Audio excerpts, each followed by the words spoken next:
High বন্ধুরা, আমি অমিত। আজ এসেছি প্রতিমা নার্সারিতে। আজ দেখাচ্ছি আমি চন্দ্রমল্লিকা গাছ। বর্ষার শুরুতেই মাল চাষিরা প্রায় তৈরি করে ফেলেছে। যারা গাছ বাড়িতে লাগাতে চান তারা এখানে যোগাযোগ করতে পারেন। ভিডিওটা কেমন লেগেছে অবশ্যই কমেন্টে জানাবেন। ভালো লাগলে অবশ্যই লাইক করে দেবেন। নিত্য নতুন ভিডিও পেতে আমার চ্যানেলটাকে অবশ্যই সাবস্ক্রাইব করে রাখবেন।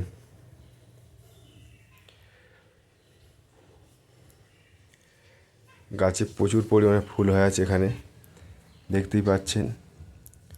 বর্ষার জন্যে মাল সেটের মধ্যেই আছে।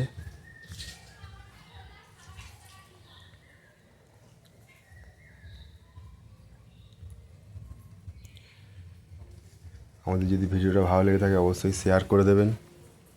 ভিডিওটা দেখার জন্য সকলকে ধন্যবাদ।